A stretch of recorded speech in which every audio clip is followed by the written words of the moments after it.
जय हिंद दोस्तों, स्वागत है एक बार पुनः आप सभी का अपने इस YouTube चैनल टॉपर गैलेक्सी में।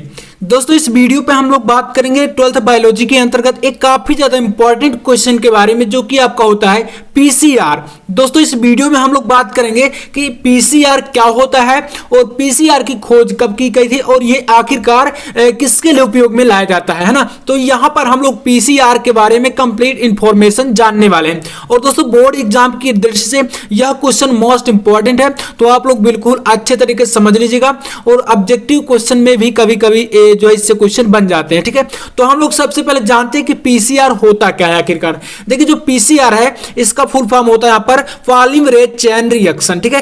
पीसीआर मतलब यहाँ पर पॉलीमरेज और चेन, यानी सी का मतलब आपका चेन और आर मतलब रिएक्शन, इसका आपका मतलब होता है पॉलीमरेज श्रृंखला अभिक्रिया, ठीक है। तो आप ये समझ गए ना। अब देखिए पीसीआर की खोज कब हुई थी, तो सन 1985 में कैरी मुलिस ने पीसीआर की खोज की थी, ठीक है। आप देखते हैं दोस्तों जो पीसीआर होता है यह एक प्रकार से जीन क्लोनिंग की एक विधि होती है, ठीक है। यानी कि जीन क्लोनिंग की यह एक विधि होती है। और मतलब इस प्रकार जो जीन क्लोनिंग होता है इसमें दो विधियां होती है, एक आपका डीएनए पुनर्योगज होता है, पुनर्योगज, और एक आपका होता है पीसीआर, ठीक है। तो यहां पर हम लोग जो है पीसीआर के बारे में ही इस वीडियो में चर्चा करने वाले हैं। तो चलिए देखते हैं जो आपका यहां पर जो पीसीआर है इसका फुल फॉर्म आप समझ ही गए, और इसकी जो खोज की थी यह कैरी मुलिस ने की थी। देखिए ये समझ लीजिएगा, जो यहां पर मैंने बताया कि कैरी मुलिस ने करी थी, तो ये आपका ऑब्जेक्टिव में आ जाता है। यानी कि पूछ लेता है क्वेश्चन में कि जो पीसीआर की खोज है वह किसने करी थी, यानी किस वैज्ञानिक ने करी थी, तो वहां पर आपके सामने ये ऑब्जेक्टिव में क्वेश्चन आता है, कई बार आया है, ठीक है। तो आप समझ गए ना कि कैरी मुलिस ने जो है पीसीआर की खोज करी थी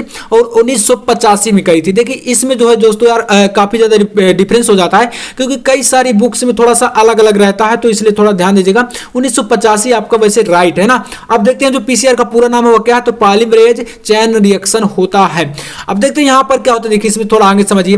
तो ये एक जो है सिंगल डीएनए से बहुत अधिक डीएनए, बहुत से ज्यादा मतलब डीएनए की कॉपी तैयार करता है। मतलब जो पीसीआर दोस्तों होता है इसमें क्या होता है, ये जो डीएनए होता है ना, डीएनए आप जानते हैं, तो डीएनए से क्या करता है, ये उसकी कॉपी तैयार कर लेता है, मतलब कि कई सारी जो है श्रृंखला तैयार करता है। और यही क्या होता है, मतलब जीन क्लोनिंग, मतलब इसका जो जीन क्लोनिंग में उपयोग में लाया जाता है। तो मतलब यहां पर यही है कि जो पीसीआर है दोस्तों यह सिंगल डीएनए से बहुत से डीएनए कॉपी तैयार करने का कार्य करता है, या इसका जो है पीसीआर का ही एक कार्य होता है ना। तो यहां से डीएनए की कॉपी तैयार करता है।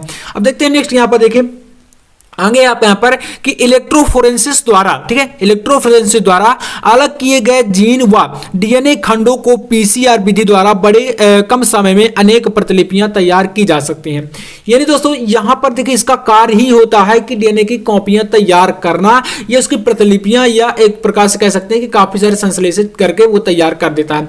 तो यहां पर आपने देखा कि जो इलेक्ट्रोफोरेंसिस द्वारा ये एक प्रकार से विधि है, तो इससे क्या करता है, डीएनए खंड को पीसीआर विधि द्वारा जो है बड़े और कम समय में, ठीक है, मतलब बड़े और समय भी कम लगेगा, यानी कि कम समय में अनेक, यानी कि एक से अधिक या कई सारी, ठीक है, तो प्रतिलिपियां तैयार कर सकता है, ये आपका पीसीआर करता है। तो यहां पर आपने इतनी सारी चीजें समझ लीजिए पीसीआर के बारे में, ठीक है। तो मतलब यहां पर आपको समझ में आ ही गया होगा कि जो पीसीआर है मेन क्या है, जीन क्लोनिंग की विधि होती है, ये आपको समझ के रखना। और दो विधियां होती हैं, तो ये दूसरी विधि है पीसीआर, है ना, तो दूसरी विधि है।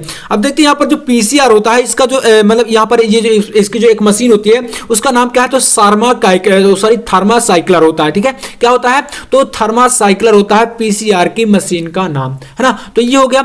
अब देखते हैं बात करते हैं पीसीआर विधि के लिए जो आवश्यक उपकरण होते हैं, क्योंकि यार जो मैं क्वेश्चन देखे आपको लेके आता हूं, आप लोग शायद अगर पहले से जुड़े हुए होंगे तो मैं उस क्वेश्चन के अंतर्गत कोई भी डाउट नहीं छोड़ता, भले समय ज्यादा लग जाए या समय कम लगे या एक ही वीडियो प्रोवाइड करा पाऊं, इससे मतलब नहीं रहता। ये होता है मेरा मेन मकसद कि मैं आपको जो भी चीजें प्रोवाइड कराऊं उसमें कोई भी कमी नहीं रहनी चाहिए ना। तो यहां पर आप समझ गए कि जो आपका पीसीआर के लिए आवश्यक उपकरण है इसमें कौन कौन से होते हैं, तो वो थोड़ा सा देख लीजिए आप लोग। तो इसमें पहला आपका होता है डीएनए टेम्पलेट, है ना, जो पीसीआर विधि के लिए जो उपकरण होता है वो इसमें आपका डीएनए टेम्पलेट होता है, नंबर 1। दूसरा दोस्तों आपका होता है न्यूक्लियोटाइड्स, ठीक है। तो सेकंड आपका हो गया न्यूक्लियोटाइड्स, है ना। इसके बाद नंबर 3, तीसरा दोस्तों आपका होता है प्राइमर, है ना, प्राइमर। और चौथा आपका होता है डीएनए पॉलीमरेज, है ना। तो यहां पर डीएनए पॉलीमरेज, ठीक है। तो ये आपके चार जो है चीजें होती हैं पीसीआर के लिए। मतलब पीसीआर क्या है, ये अभिक्रिया होती है, रिएक्शन है, तो इसके लिए ये आवश्यक उपकरण होते हैं, ठीक है। तो ये आपका हुआ पीसीआर के लिए आवश्यक उपकरण, और आपको मशीन का नाम भी समझ गए, थर्मासाइक्लर होता है। अब देखिए यहां पर थोड़ा सा आगे बात करते हैं, जो पीसीआर रिएक्शन होती है, अभिक्रिया होती है, यह दोस्तों कितने चरणों में कंप्लीट होती है, यह भी बोर्ड एग्जाम में कभी कभी आ जाता है। तो देखिए जो पीसीआर अभिक्रिया होती है कुल मिलाकर 3 चरणों में होती है, ठीक है। तो पहला यहाँ पर देखिए कौन कौन से चरण है, तो 3 चरणों में पूरी होती है। नंबर 1 आपका होता है विकृतीकरण, ठीक है। तो क्या होता है, मतलब यहाँ पर पहला जो एक प्रकार से कहें तो पहला चरण जो होता है इसमें आपका होता है विकृतीकरण पीसीआर अभिक्रिया में। उसके बाद नंबर 2 आपका आता है पुनर्प्रकृतिकरण या प्राइमर या एनिलीन बोलते हैं, ठीक है। तो ये आपका सेकंड हो गया, यानी कि सेकंड स्टेप होता है ये। इसके अलावा यहां पर तीसरा जो स्टेप होता है वो आपका होता है प्राइमर का विस्तार या संश्लेषण। तो आपने देखे पीसीआर के चरण भी समझ लीजिए कि ये अभिक्रिया जो है 3 चरणों में होती है, विकृतीकरण, पुनर्प्रकृतिकरण या प्राइमर का विस्तार या संश्लेषण। तो ये 3 चीजें हुई। इसके अलावा पीसीआर के लिए आवश्यक उपकरण कौन कौन से हैं, तो ये भी आपने देख लिया, 4 आपके होते हैं, डीएनए टेम्पलेट, न्यूक्लियोटाइड, प्राइमर और डीएनए पॉलीमरेज, है ना। तो ये हो गया। और पीसीआर के लिए कौन सा मशीन, तो आपका होता है थर्मासाइक्लर। इसके अलावा यहां पर आपने देखा जो पीसीआर है तो होता है इसमें मतलब इसकी खोज किसने करी, तो कैरी मुलिस ने करी थी और 1985 में करी थी। और इसका नाम होता है पॉलीमरेज चेन रिएक्शन, जो है ऑब्जेक्टिव में आता है। और बाकी आपने देखा कि ये जीन क्लोनिंग की एक विधि होती है। तो यार उम्मीद है कि आपका पीसीआर जो है क्लियर हो गया होगा। और हाँ, वीडियो अच्छा लगे तो लाइक कर देना और चैनल पर नया तो सब्सक्राइब भी कर लेना दोस्तों। मैं आपसे मिलता हूं नेक्स्ट वीडियो में, तब तक के लिए जय हिंद, वंदे मातरम।